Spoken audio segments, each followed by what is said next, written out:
नाम जप का चमत्कारिक अनुभव। श्री स्वामी राम सुखदास जी महाराज के ये प्रवचन है, इस प्रवचन में राम नाम की वंदना का ही प्रकरण चल रहा है। इसमें राम नाम की महिमा का वर्णन भी आया है। इसकी महिमा सुनने से राम नाम में रुचि हो सकती है, पर इसका महात्म्य तो राम नाम जपने से ही मिलता है। नाम महिमा कहने और सुनने से उसमें रुचि होती है और नाम जप करने से अनुभव होता है। इसीलिए बड़ी उपयोगी बात है। इसकी वास्तविकता का जपने से ही समझ में आएगी, पूरा पता उसे ही लगेगा। जैसे भूखे आदमी को भोजन की बात बताई जाए तो उसकी रुचि विशेष हो जाती है, पर बिना भूख के भोजन में उतना रस नहीं आता। जोर से भूख लगती है तब पता लगता है कि भोजन कितना बढ़िया है।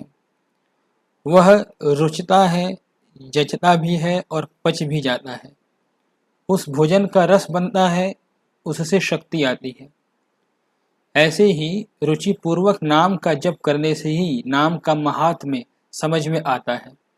इसीलिए ज्यों ज्यों अधिक नाम जपते हैं त्यों ही त्यों उसका विशेष लाभ होता है।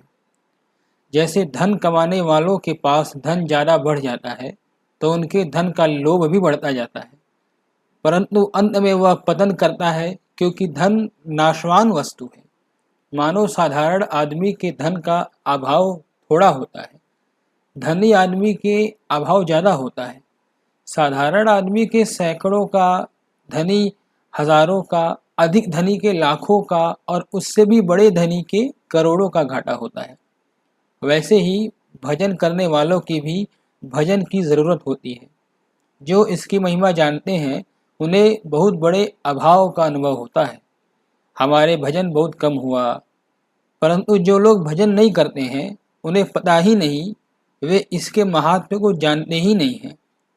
परंतु वे ज्यों ही अपने में कमी समझते हैं त्यों ही भजन का महात्म्य समझ में आता है। ऐसे ही महात्म्य को समझने वालों के लिए लिखा है कि नाम के उच्चारण मात्र से कल्याण हो जाएगा। भगवन नाम कौमुदी नामक एक ग्रंथ है, उसमें बड़े शास्त्रार्थ दृष्टि से विवेचना की गई है।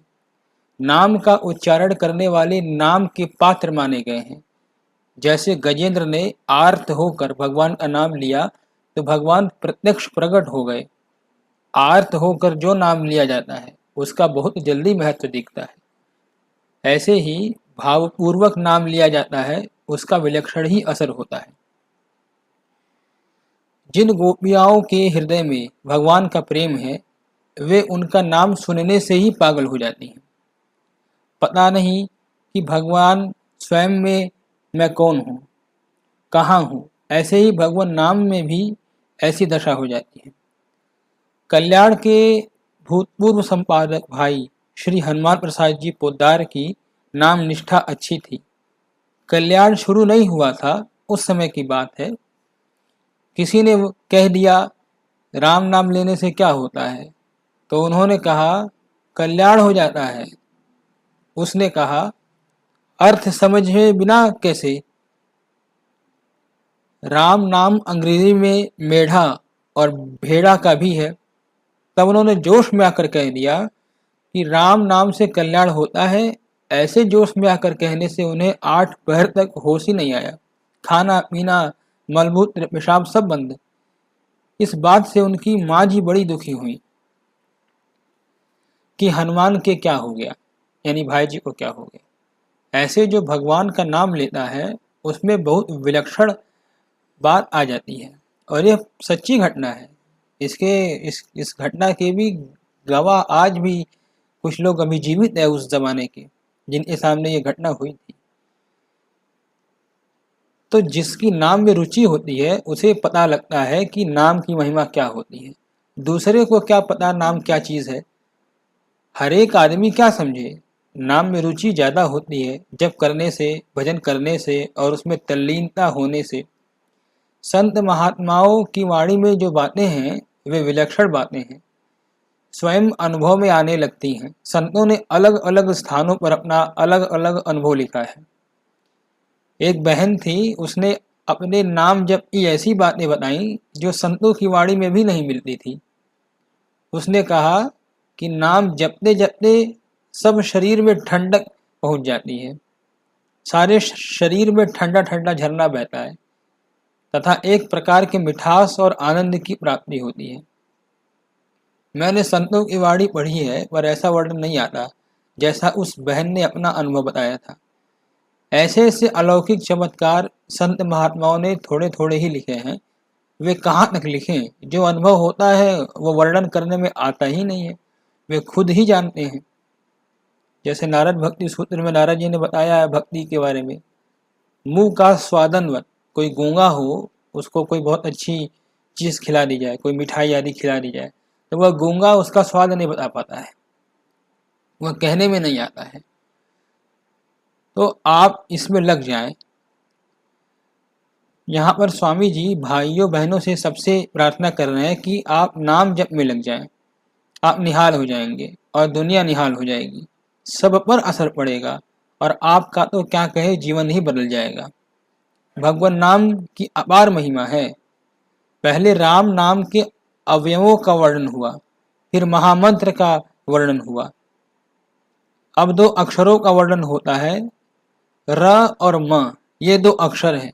जो भगवान के प्यारे भक्त हैं वे साली, बढ़िया चावल की खेती, साली मतलब वो साली वाली साली नहीं, साली, ला पहला सा पर आ की मात्रा है, फिर ल पर छोटी ई की मात्रा है।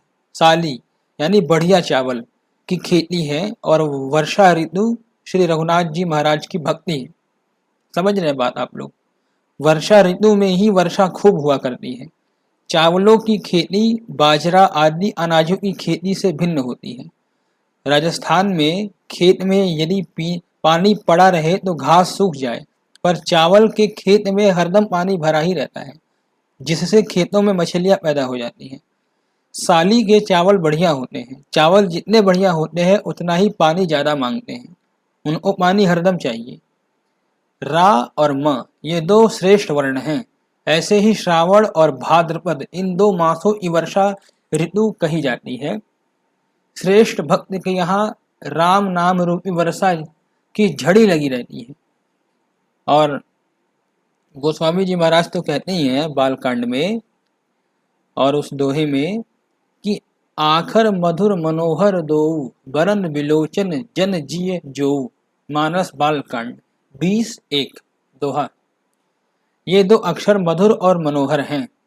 मधुर कहने का मतलब है कि रसना में रस मिलता है। मनोहर कहने का तात्पर्य है कि मन को अपनी ओर खींच लेता है। जिन्होंने राम नाम का जप किया है उनको इसका पता लगता है और आदमी नहीं जानते हैं। विलक्षण बात है कि राम राम करते करते मुख में मिठास पैदा होता है। जैसे बढ़िया दूध हो और उसमें मिश्री पीस कर मिला दी जाए तो वह कैसा मीठा होता है, उससे भी ज़्यादा मीठा इसमें आने लगता है। राम नाम में लग जाते हैं तो फिर इसमें अद्भुत रस आने लगता है। राम नाम में रा और म इन 2 अक्षरों का महत्व पहले बता दिया गया। तो ऐसे ये दोनों अक्षर मधुर और मनोहर हैं। वरन बिलोचन जन जिय जो, ये दोनों अक्षर वर्णमाला की 2 आंखें हैं। शरीर में 2 आंखें सबसे श्रेष्ठ मानी गई हैं। आंख के बिना जैसे आदमी अंधा होता है, ऐसे राम नाम के बिना वर्णमाला भी अंधी ही होती है। नाम जपते हुए बहुत विलक्षण अनुभव होने लगता है। 6 कमलों में एक नाभि कमल है, उसकी पंखुड़ियों में भगवान के नाम हैं, वे भी दिखने लग जाते हैं। आंखों से जैसे सब बाहरी ज्ञान होता है, ऐसे नाम जप से बड़े बड़े शास्त्रों का ज्ञान हो जाता है। लेकिन इसका अर्थ ये मत समझ लीजिएगा कि हम शास्त्रों को पढ़े ही ना। भाई हम साधारण मनुष्य हैं और जन साधारण में हैं। अवतारी पुरुषों की तो बात अलग रही। हमें पहले शास्त्रों को पढ़ना पड़ेगा, नाम जप भी करना पड़ेगा, इसी को तो साधना कहते हैं। कोई कक्षा 1 से सीधे 10 में थोड़ी चला जाता है। वैसे ही हमें तो क्रमशः बढ़ना पड़ेगा। ये सारी बातें नाम जप के संबंध में कही जा रही है, कोई चमत्कारिक बातें इसको मत समझिएगा।